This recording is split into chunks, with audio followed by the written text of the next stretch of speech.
Hello. Yes. Hello. Yes. Go ahead. Go ahead, sir. Okay. So others, please mute your microphones, please.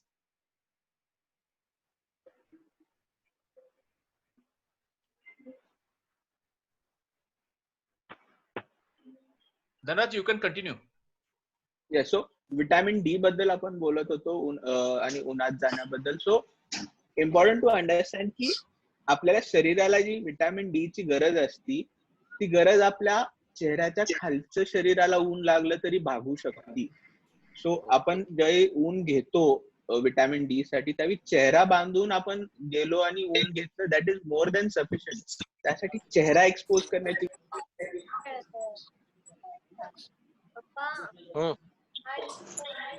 Very much avoid. सकाळी असो संध्याकाळी असो. हळू मार. Okay. So next माझं screen sharing sir disabled आहे. I think मी ते activate केलं. सर एक बिफोर यू स्टार्ट टिनिया रे नीट खेळण्यासाठी घरात पाठवलं होतं. Hello. Okay. Yes sir, I can hear you.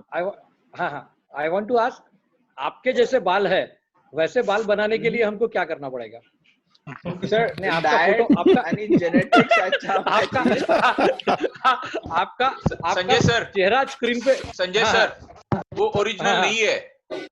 अच्छा. ओरिजिनल है. नहीं, ओरिजिनल नहीं भी है तो वैसे बाल कहाँ मिलेंगे ये बताइए. आपका चेहरा स्क्रीन पे नहीं, आपका चेहरा स्क्रीन पे देखने के बाद मुझे पूरा कॉन्फिडेंस हो गया कि hair loss. Can we have it at the last? Yes, definitely. Please. Go ahead, doctor. Thank you. Okay, thank you so much.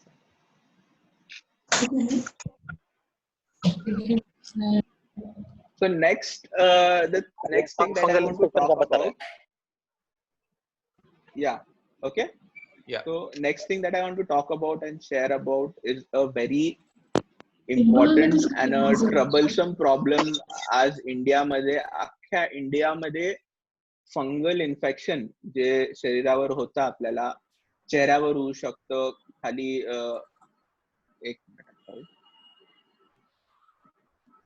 या सो जांघेत होऊ शकतं, पोटावर होऊ शकतं, बसायच्या जागेवर होऊ शकतं, काखेत होऊ शकतं, हातावर होऊ शकतं, चेहऱ्यावर मी मगाशी फोटो दाखवला चेहऱ्यावर होऊ शकतं. सो ते दिसायला असं असतं. Now why I am stressing किंवा I want to talk more about this is खूप साऱ्या लोकांना हे होतं आणि त्याचा इम्पॉर्टन्स लोकांना समजत नाही. लोक मेडिकल मध्ये जातात आणि मेडिकल मधनं औषधं घेतात ह्यासाठी आणि मेडिकल मधनं मेडिकलवाले जे बरेच औषधं देतात यासाठी दॅट कंटेन्स मेडिसिन ज्याला आपण स्टिरॉइडची कॅटेगरी म्हणतो. स्टिरॉइड त्या मेडिसिन्स मध्ये असतं. लोक ते लावतात. सो एखादा डाग असतो त्यावर ते मेडिकल मधनं जातात. एखादा डाग असतो दे काहीतरी औषध दे काहीतरी मलम मेडिकल मधनं आपण घेतो. आपल्यातल्या पण बऱ्याच लोकांनी असं कधीतरी केलं असेल. ते एक डाग मग वाढून एवढं मोठं इन्फेक्शन ते स्प्रेड होऊ शकतं कारण की त्यात जो स्टिरॉइड असतो तो त्या फंगल इन्फेक्शनचा जो फंगस असतो त्याला प्रोत्साहन देतो, अजून वाढवतो तो आणि प्लस औषधांना ते फंगसनं रिस्पॉन्ड नाही करत कारण की स्टिरॉइड आपल्या बॉडीची इम्युनिटी पण कमी करतं आणि फंगसला अँटी फंगल मेडिसिन्स पासून प्रोटेक्ट करतं ते स्टिरॉइड. म्हणून मेडिकल मधून घेऊन वेगवेगळे आमच्याकडे बरेच पेशंट देतात असे लिटरली असे औषधं घेऊन पेशंट देतात की डॉक्टर आजपर्यंत मी एवढे सारे टॅबलेट्स यूज केलेत, एवढ्या साऱ्या क्रीम्स यूज केलेत पण तरी पण माझं हे जात नाहीये. क्रीम्स मध्ये काहीतरी प्रॉब्लेम आहे. पण त्या क्रीम्स त्यांनी घेतलेल्या असतात मेडिकल मधनं जाऊन किंवा मेडिकल मध्ये जे डॉक्टर्स बसतात BMS BHMS डॉक्टर्स किंवा इव्हन जीपीज जे असतात बरेच सारे त्यांना ह्या डिझीजची सिव्हिरिटी माहित नसती. दिसलं की स्टिरॉइड औषध देणं हेच त्यांच्याकडे आन्सर असतात. त्या स्टिरॉइडनी एवढा मोठा स्प्रेड त्या डिजीजचा एका छोट्या पॅच पासून होऊ शकतो. त्यामुळे फंगल इन्फेक्शन असेल तर कंपल्सरी लाईटली घेऊ नका त्याला. कंपल्सरी आपल्या तुमच्या जवळ जे कोण डर्मॅटॉलॉजिस्ट असतील त्यांना जाऊन दाखवा. आजकाल एवढ्या वर्षांच्या ह्या स्टिरॉइड क्रीमच्या युज मध्ये एवढं रेझिस्टंट झालं हे fungal infection normal anti fungal मेडिसिन्सला. 10 वर्ष आधी जे फंगल इन्फेक्शन 10 दिवसात, 15 दिवसात, 20 दिवसात औषधं घेऊन जायचं, ते आता 2-2, 3-3 महिने जरी हाय स्ट्रेंथची औषधं दिले तरी पण कमी होत नाही. त्यामुळे निग्लेक्ट नका करू. प्रॉपर डॉक्टरला, डर्मॅटॉलॉजिस्टकडे जाऊन डेफिनेटली त्याची ट्रीटमेंट घ्या. नेक्स्ट थिंग ज्याच्यावर मला कॉन्सन्ट्रेट करायचंय दॅट इज पिंपल्स. आपल्या बऱ्याच फॅमिली मेंबर्स मध्ये बऱ्याच अजिंक्यनच्या एक यंग अजिंक्यन्स असतील किंवा सिनियर अजिंक्यन ज्यांची मुलं आता यंग एजची असतील, 12 इयर्स, 15 इयर्स, 20 इयर्स, 25 इयर्स, ज्यांना भरपूर सारे पिंपल्स येतात. आपली अशी ऍटिट्यूड असते की पिंपल्स आहेत, निघून जातील वय गेल्यानंतर, वयात आहे म्हणून पिंपल्स येतात. सो वी टेंड टू निग्लेक्ट इट, किंवा मेडिकल मधनं तसेच मेडिसिन्स काहीतरी घेऊन लावतो आपण जेणेकरून अजून पिंपल्स वाढतात. पिंपल्स पर से डेफिनेटली प्रॉब्लेम आहे सोसायटीमध्ये, त्यांच्या पिअर ग्रुपमध्ये, ऍडोलेसंट्सच्या किंवा यंग पीपलच्या, टीनेजर्सच्या पिअर ग्रुपमध्ये, फ्रेंड्समध्ये त्यांना जायचं, सोशल त्यांचं जे राहणं खान असतं ते डेफिनेटली अफेक्ट होतं, सायकोलॉजिकली अफेक्ट होतं. डिप्रेशन मध्ये बरेच टीनेजर्स जातात. सो त्याचं ट्रीटमेंट करणं गरजेचं आहे आणि ट्रीटमेंट केली पाहिजे. ते सोडून जरी socially if he is fine और she is fine, if the teenagers are fine, pimples जर जास्त दिवस चेहऱ्यावर राहिले, जर लाल पिंपल्स असले ते जास्त दिवस चेहऱ्यावर राहिले तर पिंपल्सचे किंवा ऍक्नीचे डाग तयार होतात आपल्या चेहऱ्यावर, आणि those can not be treated आपल्या औषधांनी किंवा मेडिसिन्सनी किंवा ओरल ह्यांनी. त्यामुळे ऍक्नीला सिरियसली आपण घेतलं पाहिजे. राईट टाइमवर, राईट मेडिसिन्सनी, राईट ट्रीटमेंट्सनी जर आपण ऍक्नीला टार्गेट केलं तर खूप चांगलं त्याची ट्रीटमेंट होऊ शकते, आणि खूप विदाउट एनी स्कारिंग, म्हणजे त्याचे खड्डे न पडता ऍक्नीतून आपल्याला टीनेजर्सना बाहेर काढता येतं. So if you are suffering from acne किंवा आपल्या फॅमिलीतले कोणी ऍक्नी असेल तर निग्लेक्ट नका करू, saying it is a common disease आणि ते होत राहणार. टेक ट्रीटमेंट फॉर इट, कारण की त्याचं सायकोलॉजिकल इम्पॅक्ट जो असतो ऍक्नीचा, आणि त्यानंतर त्याच्या जे खड्डे असतात चेहऱ्यावर त्याचा सायकोलॉजिकल इम्पॅक्ट खूप जास्त असतो. आपल्याला त्याची सिव्हिअरिटी कळत नाही. विथ मेडिसिन आणि treatment it is very easy to keep acne under control. बरेच लोक असं म्हणतात की डॉक्टरनी सांगितले की आता ट्रीटमेंट केली की ते आता बरं होणार, पण परत येऊ शकतात. मग परत येऊ शकतात, मग आता कशाला ट्रीटमेंट देऊ आम्ही? So again that is a wrong concept. Acne जो आहे आपला तो एक हॉर्मोनल डिझीज आहे. आपल्या शरीरातले हॉर्मोन्सची वर चढ जशी होती, कमी होती, त्यावेळी ऍक्नी वाढतो, कमी होतो.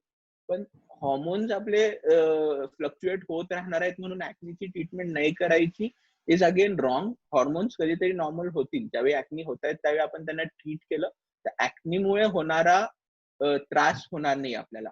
कंटिन्युअस हॉर्मोन सप्रेस करून ठेवणं ऍक्नी येऊ नये म्हणून ते आपल्याला नाही करतायत, कारण की हॉर्मोन्स आपल्या बॉडीच्या बाकी फंक्शनसाठी रिक्वायर्ड असतात. सो सेकंड 3 यानंतर ऍक्नी, डोंट निग्लेक्ट इट. बरेच आपल्याकडे पेशंट्स येतात. सायकोलॉजिकली त्यांना सपोर्ट देणं is important. They definitely feel better आणि ऍक्नी त्यांचा पटकन बरा होऊ शकतो. The next thing I want to cover is allergy. म्हणजे बऱ्याच पेशंट्सना वर्षांपासून कशा ना कशाच तरी ॲलर्जीज असतात, किंवा सडनली कशाच तरी नवीन ॲलर्जी डेव्हलप होती. So even that can happen. बरेच लोक विचारतात की आजपर्यंत ॲलर्जी नव्हती ह्या गोष्टीची आणि आता काय येते. सो ॲलर्जी इन इटसेल्फ खूप वेग डिझीज आहे, त्याला कंट्रोल करणं पॉसिबल आहे, पण जोपर्यंत आपल्याला कशामुळे ॲलर्जी होते ते फाइंड आउट नाही करतायत तोपर्यंत त्यांना मेडिसिन्स देऊनच कंट्रोल करणं इज अन ऑप्शन. सो त्याला आपण मेडिकल टर्म्स मध्ये क्रोनिक स्पॉन्टेनियस आर्टिकेरिया म्हणतो. कधी पण खाज होणे, संध्याकाळची खाज होणे, हाताला पायाला खाज उठणे, आणि ती महिने मधनं येणे, ह्याला आपण ॲलर्जी हे असं नाव कॉमनली देतो. 2-3 गोष्टी जे तुम्ही करू शकता घरी बसून ॲलर्जीसाठी. एक आहे की डायरी मेंटेन करणं. तुमच्या सोबत ज्या वेळी तुम्हाला ऍलर्जी होती, आज झाली किंवा 1 आठवड्यानंतर झाली, 4 आठवड्यानंतर झाली, तर त्याच्या आधी एक दिवस म्हणजे 24 तासात तुम्ही काय खाल्लं किंवा वेगळं कुठे पर्टिक्युलर प्लेसला गेलेला का, शेतात गेलेला का, किंवा काही पर्टिक्युलर पेस्टिसाइडशी काही कॉन्टॅक्ट आला का, पर्टिक्युलर काही केमिकल्सशी काही कॉन्टॅक्ट आला का, हेअर डाय करून आला का, ब्लीच करून आला का, ह्या सगळीकडे लक्ष देणं आणि ते त्या डायरीमध्ये मेंटेन करणं इम्पॉर्टंट आहे. ओव्हर टाइम 1, 2, 3 महिन्यानंतर ज्यावेळी तुम्ही ती डायरी बघायला लागाल तर तुम्हाला त्यात एक पॅटर्न नोटीस होईल की बाबा दरवेळी हे केल्यावर मला ऍलर्जी होतीये किंवा खाज होतीये. So the solution to it is मग ती गोष्ट अवॉइड करणे. ट्रीटमेंट आपल्याला ऍलर्जीसाठी फक्त ती त्या वेळेची ऍलर्जी सप्रेस करणे एवढीच आहे. क्युअर त्या ऍलर्जी पासून की मला ह्या गोष्टीची परत ऍलर्जी झाली नाही पाहिजे असं काहीतरी करा doctor, is difficult wrong expectation. तसं करणं पॉसिबल नसतं. नेक्स्ट किंवा the second last thing that I want to talk about is pigmentation. चेहऱ्यावर वेगवेगळ्या प्रकारचे पिगमेंटेशन येतात. मोस्ट ऑफ द पिगमेंटेशन सनशी रिलेटेड असतात, पण सन सोडून पण बरेच असे एजिंगचे प्रॉब्लेम्स असतात, पिगमेंटेशनचे प्रॉब्लेम्स असतात, which we need to know about किंवा टेक केअर अबाउट. बऱ्याच अशा प्रकारचे जे आपल्याला गालावर पिगमेंटेशन असतात किंवा डोळ्याभोवती थोडं पिगमेंटेशन असतं, बऱ्याच वेळेस ते डायबिटीस किंवा हायपरटेन्शनच्या म्हणजे ब्लड प्रेशरच्या पण साईन्स असू शकतात. बऱ्याच वेळा आपल्याला सवय असती अशा प्रकारची, एस्पेशली जेव्हा कपाळावर काळापण असतो, कपाळावर किंवा साईडला काळापणा असतो, दॅट इज अ साईन की आपल्याला बऱ्याच वेळी नकळत सवय असते की घाम आला की जोरात रुमालाने घाम पुसायचा. सो रुमाल जर असेल तर रुमाल घ्यायचा आणि जोरात इथे पुसायचं, इथे पुसायचं. आपल्याला असं समज असतं किंवा अननोईंगली हे असतं की जोरात जर घाम पुसला किंवा रगडून जर घाम पुसला तर जास्त वेळेसाठी परत घाम येणार नाही किंवा चेहरा चांगला साफ होईल. पण ऍज अ रिॲक्शन, त्या फ्रिक्शनला रिॲक्शन म्हणून आपली त्वचा जास्त पिगमेंट तयार करतं. घासल्यामुळे तिथे रिॲक्शनरी इन्फ्लमेशन होतं एकदम छोट्या प्रमाणात, आणि ते रिॲक्शनरी इन्फ्लमेशन जे असतं ते हायपरपिगमेंटेशन वाढवत वाढवत वाढवत असा काळापणा आपल्या चेहऱ्यावर देतो. त्यामुळे जर ही सवय असेल पर्टिक्युलरली रुमालानी जोरात पुसायची, ती अवॉइड करायची. जर ती सवय नसेल आणि तरी पण अशा प्रकारचं जर पिगमेंटेशन असेल तरी पण then better to show a doctor काय कारणामुळे ते पिगमेंटेशन आहे, that we can find out. And there are various treatments, chemical peels असतात, लेझर्स असतात, वेगवेगळ्या नॉर्मल क्रीम्स पण येतात ज्याने हे पिगमेंटेशन कमी होऊ शकतं. प्लस ह्या सगळ्यांबरोबरच उन्हापासून बचाव करणं is again important in this case. Next thing that one more thing that we need to be aware, बऱ्याच लोकांना त्रास असतो की डोळ्याखाली काळे वर्तुळ किंवा डोळ्याच्या अवतीभोवती काळे वर्तुळ असतात. फॅमिलीमध्ये फिमेल असतील तर त्यांना असतात, इव्हन मेल्स मध्ये बऱ्याच लोकांना असतात. सो ह्या काळ्या वर्तुळाची पण वेगवेगळी कारणं असतात. जेनेटिक्स मुळे असू शकतं, झोप कमी आहे त्यामुळे असू शकतं, डाएटमुळे असू शकतं, किंवा इन जनरलच तिथे खड्डा जर असेल, यातली काही कारण नसतील पण तिथे बोनी स्ट्रक्चर, आपल्या बोनचं जे स्ट्रक्चर असतं ते जर वेगळं असेल तर ते आपल्याला टॅकल करता येतं, हँडल करता येतं वेगवेगळ्या ट्रीटमेंट्सनी. So I am just making you aware की काही काही गोष्टी असतात ज्याला ट्रीटमेंट असतात आणि काही काही गोष्टी असतात ज्याला ट्रीटमेंट नसतात. सो आपल्याला जर if you are aware of something then we know what to do about it. Melasma अजून एक वांग जे आपण म्हणतो, that is very common thing, difficult to treat. म्हणजे ऑलमोस्ट 20% लोकांमध्ये काहीच फरक पडत नाही, 30% लोकांमध्ये थोडाफार फरक पडतो. तर मग आणि पिंपल्स सारखं हे आयुष्यभर कमी जास्त होत राहतं. आता जरी ट्रीटमेंट केली तरी पण देर इज अ चान्स की ते परत येऊ शकतं. हॉर्मोनल असतं आणि उन्हापासून येतं. म्हणजे हॉर्मोन्स जे असतात आपले ते आपल्याला जास्त वांग मेलास्मा, येस कोणतरी लिहिलंय त्याच्यावर. सो वांग जे असतो ते हॉर्मोनल प्रीडिस्पोजिशन असतं आपलं, बॉडीच्या हॉर्मोन्समुळे ते प्रीडिस्पोजिशन म्हणजे ते होण्याचा चान्स असतो. आपण जेव्हा उन्हात जातो त्यावेळी ते वाढतं. सो बेस्ट ट्रीटमेंट वांग जर असेल तर उन्हापासून बचाव करून डेफिनेटली. आता आपण 2 महिने तरी लॉकडाऊनमुळे घरातच होतो. बऱ्याच आपल्या फॅमिली मेंबर्सना एस्पेशली वाईफना वगैरे जर वांग असेल, मेलॅझ्मा असेल, तर ऑब्झर्व केला असेल आपण की घरात बसून राहिलं 2 महिने की तो वांग कमी झाला असेल. So it shows the same thing की उन्हापासून बचाव केला तर वांगाची ट्रीटमेंट वांग कमी येतो. जर नसेल होत कमी तर काही प्रमाणात त्याला ट्रीटमेंट अवेलेबल आहेत. काही लोकांमध्ये त्या ट्रीटमेंट्स नाही वर्क करत, पण मेजॉरिटी लोकांमध्ये आपल्याला त्याला ट्रीट करता येतं. सो वांग असेल लोकांना तर we can treat it like this, नाकावर वगैरे असेल तर. आणि लास्ट थिंग ज्याचा मला स्पेशल इंटरेस्ट आहे, थोडं हायपर स्पेशलायझेशन मी ज्याच्यात केलंय ते आहे varicose veins. Varicose veins again भरपूर कॉमनली आपल्याला बघायला मिळतं, especially people who have a standing job, ज्यांना उभं राहून काम करण्याचे जॉब्स आहेत किंवा फॅक्टरी फ्लोअरवर मॅनेजर्स वगैरे जे आहेत, आर्मी मध्ये जे आपले फ्रेंड्स आहेत, सगळ्यांना varicose veins is an important problem that we see. So that is something that also can be treated quite nicely. आणि आपल्याला व्हेरियस ट्रीटमेंट अवेलेबल आहेत. स्क्लेरोथेरपी म्हणून ट्रीटमेंट असती, लेझर्स असतात त्यासाठी, endovenous lasers, we can do that.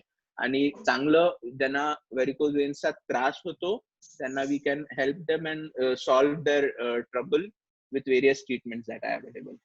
Last मी स्टार्टिंगला stress करत होतो about dry skin. I just wanted to show की ड्राय स्किन ऍक्च्युली दिसते कशी. दरवेळी ड्राय स्किन ही पांढरीच असती असं पण नाही. बऱ्याच वेळा त्वचेवर असं मार्क्स असतात किंवा असे रॅगेड्स सारखे असतात. ह्याला पण ड्रायनेस, ह्याच्यामुळे पण बरीच खाज होती. And that can definitely be treated. Proper moisturising केलं, तेल जर खूप जास्त असेल तर आंघोळी आधी तेल लावणं डज हेल्प. मग ते सिंपल खोबरेल तेल जरी असलं तर डेफिनेटली कोकोनट ऑइल, खोबरेल तेल आपण जे म्हणतो, is a very very good moisturiser, natural moisturiser. Last थोडं ऍस्थेटिक बद्दल मला दाखवायचं आहे की नॉर्मल डिझिजेस जरी नसले तरी जसं जसं आपली 40शी ओलांडती, 50शी ओलांडती आणि व्हेरियस छोट्या छोट्या गोष्टी आहेत ज्या आपल्या एज दाखवायला लागतात. भुवयांवर असलेल्या किंवा त्याच्यावर असलेल्या सुरकुत्या, जशा ह्या पेशंट मध्ये बघतोय आपण, किंवा डोळ्याच्या भोवती असतात सुरकुत्या. सो अशा ह्या ज्या रिंकल्स ज्याला आपण म्हणतो, त्यासाठी जी ट्रीटमेंट असते त्याला आपण बोटॉक्स ट्रीटमेंट म्हणतो. एक औषध असतं जे आपण तिथे छोट्या इन्सुलिनच्या सुईने इंजेक्ट करतो, जेणेकरून तिथले मसल्स काम करणं कमी होतं आणि मग आपल्याला ज्या चेहऱ्यावर हावभावामुळे सुरकुत्या दिसतात त्या दिसत नाहीत. तो एज वाढतं तसं त्या सुरकुत्या दिसतात. त्या जर सुरकुत्या आपण कमी केल्या तर आपल्या हावभावला अफेक्ट होत नाही, फक्त त्या सुरकुत्या दिसणं कमी होतं. त्यामुळे तुम्ही जर 50 असाल आणि सुरकुत्या दिसत असतील, त्या सुरकुत्या घालून तुम्ही 5-10 वर्ष यंग दिसता. सिमिलर डोळ्याभोवतीच्या सुरकुत्या, कधी कधी डोळ्याच्या मध्ये अशा सुरकुत्या येतात, त्याला ग्लॅब्युलर लाईन्स म्हणतो आपण, त्या आपण ट्रीट करू शकतो. एज जसं होतं आपलं, जसं जसं आपलं एजिंग प्रोग्रेस होतं तसं आपल्या फेसचा बोनी स्ट्रक्चर जे असतं, बोन्स जे असतात ते कमी व्हायला लागतात, त्याची एट्रोफी व्हायला लागते. प्लस फॅट जो असतो आपल्या फेसमध्ये, जो आपल्याला टवटवीतपणा देतो, गोलसर यंग असताना टाईट फेस असतं, तो फॅट लूज व्हायला लागतो. तो कधी कधी फॅट काही काही ठिकाणाहून कमी होतो. त्यामुळे त्या फेसचा स्ट्रक्चर हॅम्पर होतो आणि आपलं फेस असं खाली सॅग व्हायला लागतं. नेक्स्ट फोटोमध्ये दिसेल की थोडं जसं आपण 50शीत जातो, 40शीत जातो, तसं फेस थोडस सॅग होतं. ह्या सॅगिंग फेसला जी ट्रीटमेंट असते ती असते फिलर्स. एक नॅचरल सबस्टन्स असतं जे नॉर्मली आपल्या शरीरात असतं, ज्याला आपण हायड्रोनिक ऍसिड म्हणतो. तीच गोष्ट आपण एका छोट्याशा सुईनी काही पर्टिक्युलर प्लेसेस मध्ये इंजेक्ट करतो, जेणेकरून म्हणजे खाली पडलेलं सॅग झालेलं फेस असतं ते वर उचललं जातं. त्याने खूप नॅचरल आणि खूप चांगले रिझल्ट दिसतात ह्या पेशंट मध्ये आपल्याला जसं दिसत आहेत ते. सो हे जे बोललो मी ते ऍस्थेटिक इंडिकेशन होते. Last before I conclude, corona आपल्याकडे सुरू आहे, तर कोरोनामुळे होणारे काही काही स्पेसिफिक स्किनचे आजार आहेत जे आपल्याला आजकाल वाढून आम्हाला बघायला मिळत आहेत. One of them is hand eczema. Continuous आपण सॅनिटायझर युज करतोय, कंटिन्युअस हँडचा अल्कोहोल सोबत संबंध येतोय. त्यामुळे अल्कोहोल ज्यावेळी उडून जातं हातावरनं, आपण सॅनिटायझर लावतो त्यावेळी अल्कोहोल बरोबरच स्किन मधलं जे मॉइश्चर असतं ते पण ते ओढून नेतं. त्यामुळे खूप ड्राय होतात हँड्स आणि त्या ड्रायनेसमुळं हाताचा जो इसब म्हणतो आपण, हँड एक्झिमा म्हणतो, तो इन्क्रीज होतो. सो त्यासाठी बेस्ट सोल्युशन आहे की हँड सॅनिटायझरचा यूज कमीत कमी करणं, जेवढं जमेल तेवढं साबणाने किंवा हँड वॉशिंग करणं instead of using a sanitizer, आणि रात्री झोपताना हाताला ऑइल करणं, कोकोनट ऑइल असेल, मॉइश्चरायझर असेल, एनी मॉइश्चरायझर इज फाईन. पण सगळ्यात इम्पॉर्टंट आहे की सॅनिटायझरचा यूज कमी करणं आणि instead of that shift to a hand wash. Perioral जर मास्क खूप जास्त घालत असो आपण आणि कंटिन्युअस क्लोज असेल, एस्पेशली हेल्थकेअर वर्कर्स मध्ये आम्हाला बघायला मिळतं, जर क्लोज मास्क असतील तर पोर्स ब्लॉकमुळे पेरिओरल ऍक्नी पण बघायला मिळतं. So that is one more thing that you need to be thoughtful about, कडे लक्ष देऊ शकता. And with that I conclude my talk. माझा ईमेल आणि phone number I have shared on this, so you can save that. And I am also there, recently ग्रुपमध्ये add झालोय मी. So if you have any doubts you can definitely always message me. Because थोडं 3 clinic असल्यामुळे कधी मी ह्या क्लिनिकला कधी टाकतो, but even if I am not there, there are dermatologists with us who will definitely take care of you, or if possible I would love to solve any doubts that you have and meet you. With that I conclude my talk. Thank you so much for giving me the opportunity of being here and being of help, and जे काही आता doubts असतील I'm glad to discuss more. Thank you, Dr. Dhanraj. It was very wonderful session, okay, and very helpful for all of us. कारण काय आहे की skin आणि सगळ्यात महत्वाचं म्हणजे सौंदर्याचं एक निशाणी असते ती म्हणजे केस. ओके, आणि बऱ्याचशा लोकांना सैनिक स्कूल मधून ज्यांचं शिक्षण झालंय असं अशा लोकांना सैनिक स्कूलच्या किंवा साताऱ्याच्या पाण्यामुळे ना बऱ्याच जणांचे केस पांढरे झालेत किंवा केस गळालेत असं बऱ्याच जणांचं म्हणणं आहे. कितपत खरं आहे आणि कितपत खोटं हे मला जरा क्लेरिफाय करायचं होतं. ओए स्कूल के पानी को कुछ मत बोलना. अच्छा, कभी निकाला है. Definitely not.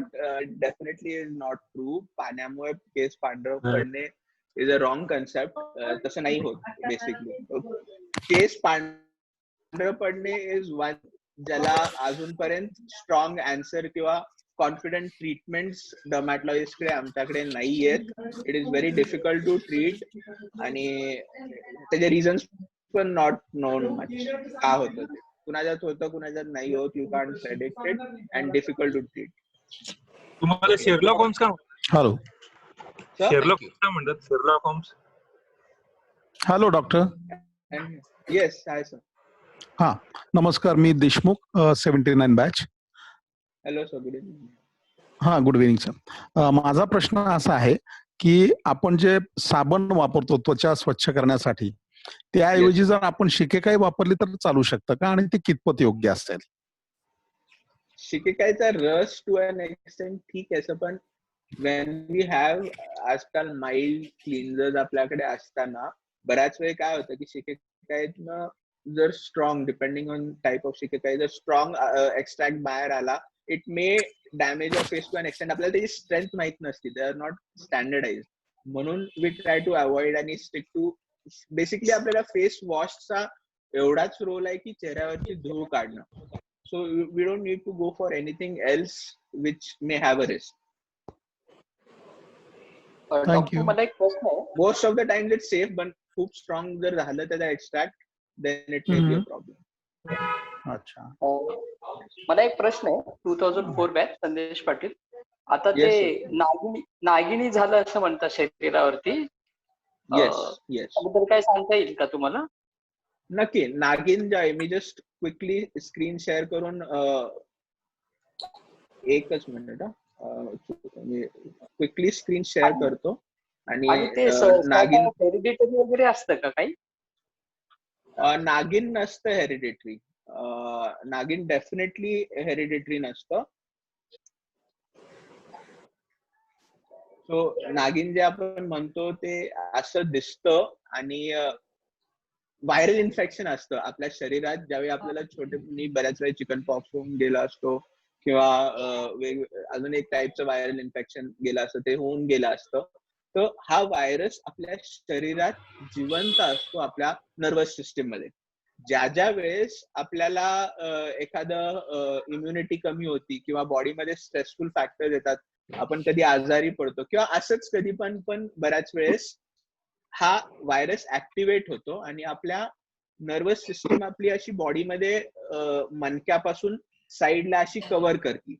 सो त्या मणक्यांमधून त्या नर्व्स मधून तो व्हायरस ट्रॅव्हल करतो आणि शरीरावर त्वचेवर येतो आणि दॅट इज हाऊ आपल्याला तो हर्पीस झोस्टर जे असं दिसतं हे त्वचेवर येतं. आपण इथे जर बघितलं ह्या फोटोज मध्ये सगळ्या तर एका पर्टिक्युलर लाईन मध्येच ते सगळीकडे आहे.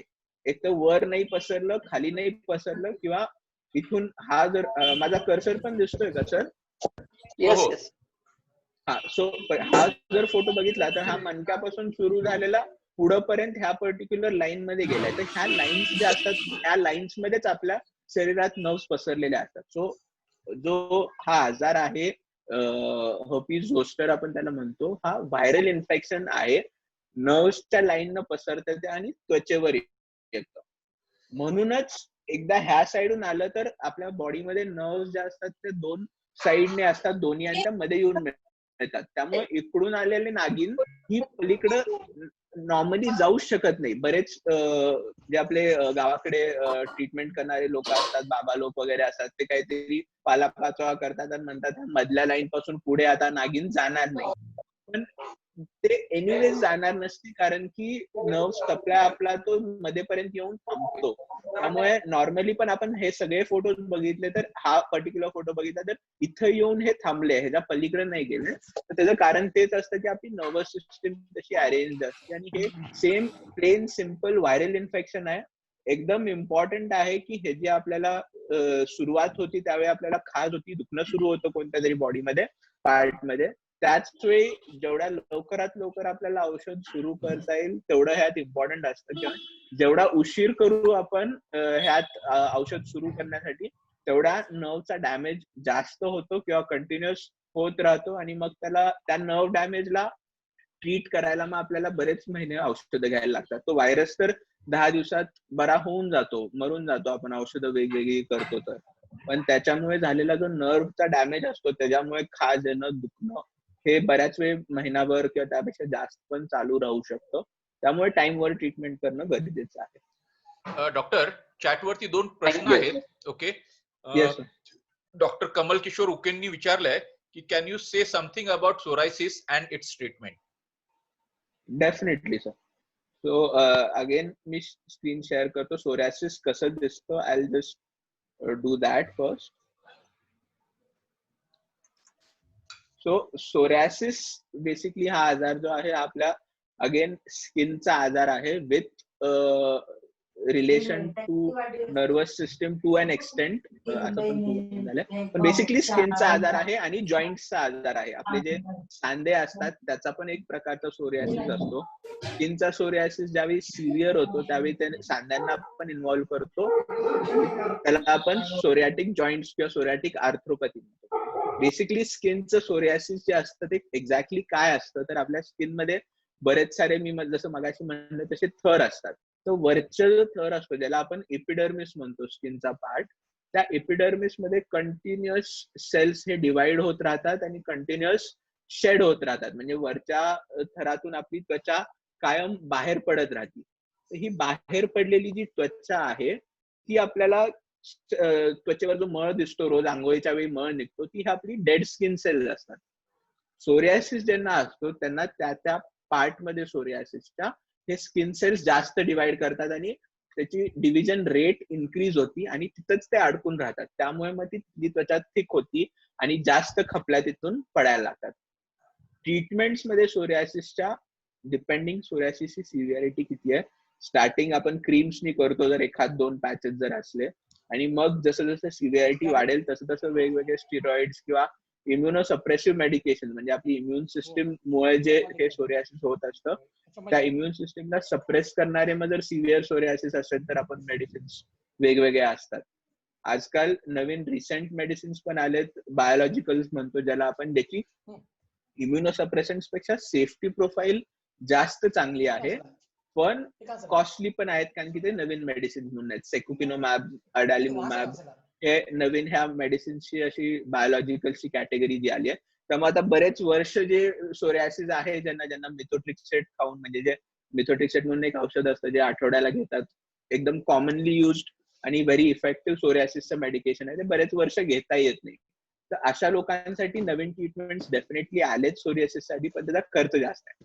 पण हे सगळं जेव्हा मी बोलतोय की सोरियासिस असतं, त्याला ट्रीटमेंट असते, पण एक आपल्याला समजायला गरजेचं आहे की सोरियासिसला परमनंट ट्रीटमेंट ही नाहीये आज.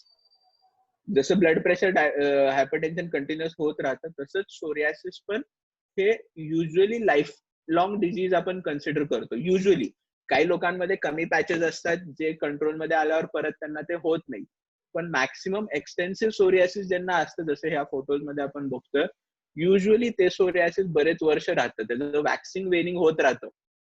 विंटर सीझन मध्ये वाढतं, समर सीझन मध्ये कमी होतं, काही वर्ष नसतं, मग परत काही वर्षांनी येऊ शकतं.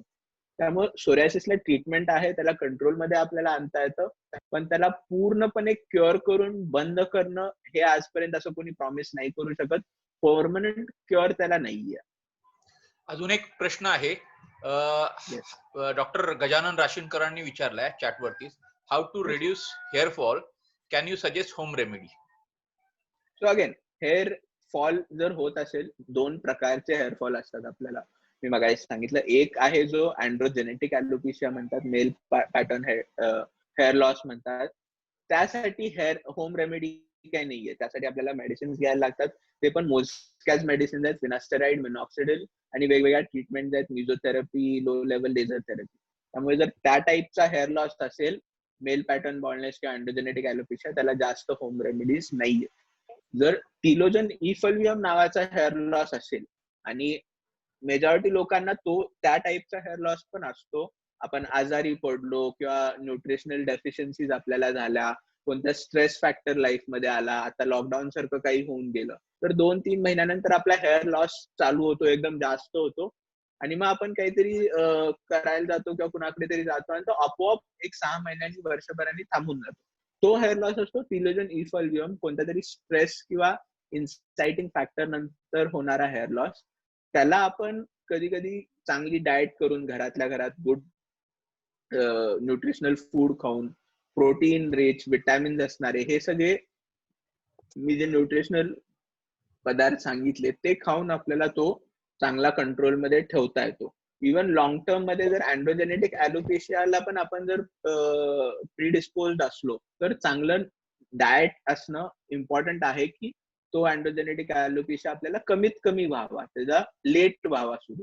ह्यासाठी आपण चांगलं डाएट करणं हा एकच उपाय आहे. हेअर लॉस साठी असणारे शॅम्पू, कंडिशनर हे सगळे डू नॉट वर्क, त्याचा काही उपयोग नसतो. Very important to understand that. Hair लॉसला आपल्याला ट्रीट करण्यासाठी मेडिसिन्स किंवा जे आपण करतो ते वर्क करतात. शॅम्पू मध्ये तो ड्रग लोड नसतो की तो आतपर्यंत जाऊन हेअर लॉसवर ऍक्ट करेल.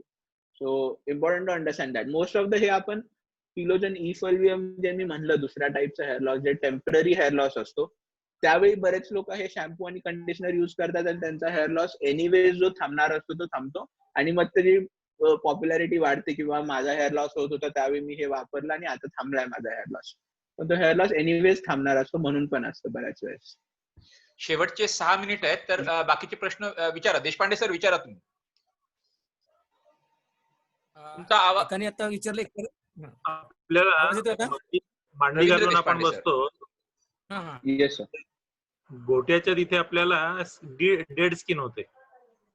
तर ते कसं काय हे होतं, आणखीन त्याला नंतर, कारण काय होतं की मी पूर्वी बसायचो, माझं ते बंद झालेलं होतं. आता काय होतं की संध्याकाळच्या वेळेला मी देवाचं म्हणायला बसतो, गेल्या लॉकडाऊन मध्ये पूर्ण दिवस चालू आहे, तर मला परत तिथे ती डेड स्किन व्हायला लागली होती. काय डेड स्किन मध्ये तुम्ही काय म्हणता ते मला कळत नाहीये, पण जर तिथे फ्रिक्शन होऊन काळा पडत असेल तर बसायची पोझिशन चेंज करणं इज द बेस्ट सोल्युशन. कोणत्या पण ठिकाणी आपण कंटिन्युअस जर फ्रिक्शन किंवा प्रेशर पडायला लागलं तर ते काळं पडतं, दॅट इज नोन. त्याला द ओनली ट्रीटमेंट इज ते प्रेशर रिलीव्ह करणं. मग आपण बसण्याची पोझिशन चेंज करू शकता जेणेकरून ते प्रेशर नाही पडणार, आणि मग वेगवेगळ्या ट्रीटमेंट करून आपण तो काळापणा कमी करू शकतो. पण तसंच बसत राहिलं तर ते काळं, जर तिथे प्रेशर पडत असेल तर पडणार ते. Not much that we can do. There is one more question on chat. Dr. Dhruv Chavan has asked, he's a plastic surgeon. Okay. he is asking about, like, say, there are He is, lot many yes, sir. misconceptions about hair transplant. Can you clear doubts? So hair transplant basically, hi Dhruv. Dhruv is my brother. He is also an ex-Ajinkyan. He's my real brother. He was 1 year junior to me. He is 2010 batch, and we both have been benefited hugely by Scenic School. And hair transplant as such is something he loves because he has also started facing hair loss, and he is going to require a hair transplant very soon. So hair transplant किंवा hair loss बद्दल ज्यावेळी आपण बोलतो त्यावेळी misconception जे असतात ते दोन असतात बेसिकली, की हेअर ट्रान्सप्लांटचा खरंच फायदा होतो का. तर डेफिनेटली मी जसे रिझल्ट दाखवले तर हेअर ट्रान्सप्लांटचा फायदा हा नक्की होतो. आणि ग्रोथ आपल्याला जी मिळते ती नॅचरल ग्रोथ असते. हेअर कंटिन्युअस ग्रो होत राहतात, कारण की आपल्या डोक्यावर जी केस असतात ते मागची आणि साईडची जी केस असतात, आपण किती जरी टकला झालो तरी ती केस जास्त वेळपर्यंत टिकतात. पातळ होतात, कमी होतात, पण वरचं जसं टक्कल पडतं तसं साईडला बऱ्याच लोकांना टक्कल पडत नाही. सो आपण ते साईडचे आणि मागचे केस किंवा बियर्डचे केस घेऊन वर ट्रान्सफर करतो आणि ते केस इन्क्रीज होत राहतात. सो नॅचरल ग्रोथ होती, नॅचरल लुक मिळू शकतो. फक्त आजकाल प्रॉब्लेम काय झालाय की बरेच सारे हेअर ट्रान्सप्लांट सेंटर्स आलेत ज्याच्यात नॉन क्वालिफाईड डॉक्टर्स किंवा इव्हन टेक्निशियन्स स्वतः ऑन देअर ओन कमी खर्चामध्ये 20,000, 40,000, 50,000 रुपयामध्ये हेअर ट्रान्सप्लांट करतात. आणि those results, because they are not trained properly, hair ट्रान्सप्लांटच्या वेळी त्या ग्राफ्टची केअर सरळ होत नाही, त्यामुळे ते रिझल्ट नॅचरल दिसत नाहीत किंवा बरेच वेळे ते ट्रान्सप्लांट करून पण ते हेअर ग्रो होत नाहीत. म्हणून बऱ्याच लोकांचा हेअर ट्रान्सप्लांट ह्या प्रोसिजर वरच विश्वास उडत चाललाय, कारण की मेनी ऑफ देम बिलीव्ह की त्यातनं रिझल्ट सरळ चांगले मिळत नाहीत किंवा प्रॉपरली होत नाही. So that is again a misconception. Doctor, आता if done properly it happens quite nicely. शेवटचे 2 मिनिट राहिलेले आहेत, तर we should conclude. Okay, if anyone has any questions, okay, I share your presentation with all the अजिंक्यन्स. ओके, मी recording पण मी हे युट्यूब वरती अपलोड करतोय. मला फक्त एक बेसिक प्रश्न विचारायचा आता, शेवटचा प्रश्न हा, की अजिंक्यन फ्रॅटर्निटीसाठी आणि त्यांच्या फॅमिली मेंबरसाठी डिस्काउंट किती आहे आपल्याकडे? So discount nahi, we can do it without any cost. It is benefited us. So nothing to worry about that. नाही, ठाकरे साहेब, कसा धंदा बुडत नाही. मी कसं आहे की माझ्या इथे आल्यानंतर मी सगळ्यांना फ्री सांगितलेलं, कोणी कदाचित येतं बरं का, म्हणजे रेग्युलर कोणी येत नाही. त्यामुळे there is no loss in business. In fact it grows. And definitely it doesn't make any. Doctor, I have one question. Dhanraj. Yes sir. Yes. ते आयुर्वेदिक ऑइल आणि बाल्डनेस याच्याबद्दल. So maybe if you so go to Kerala, I will paste a link to our YouTube channel. YouTube वर आपलं Hair MD Hair Transplant Center म्हणून एक channel आहे. It's quite popular. Almost 4 lakh subscribers आहेत त्याचे. आणि we have made videos particularly on this. तेल लावून हेअर लॉस कसं ट्रीटमेंट होऊ शकते का, बालायम करून होऊ शकते का, कांद्याचा रस लावून, ऑनियन ज्यूस लावून हेअर लॉसची ट्रीटमेंट होऊ शकते का. सो भरपूर सारे व्हिडिओज इन डिटेल बनवलेत आपण. I will just share the link to that and you can go there and watch, because 15 minute 20 minute असे पण व्हिडिओज बनवलेत. but is it possible, like It is not Ayurvedic? possible, so to be very frank, it is not possible. If one line Because answer if you go to- पाहिजे तर if you go to Kerala, a lot of them claim that they can treat or their oil gives you 100% result, but is it possible? मी जे म्हणलं ना, आपण आता हे offline घेऊयात का, कारण काय की we may get disconnected at any point of time. Correct. So I so wish kilogen efolium. Yes ठीक sir. ठीक. No problem. We will continue it. Yes. Yeah. So thanks a lot, Dr. Dhanraj, Pleasure. and all Yes. the participant and the organizer, okay, who helped me, Mr. Yogesh Deshpande. Thanks a lot. Thank you, everyone. I'll share the Thank you so much video sir, recording. for giving me the opportunity. Yeah, thank you.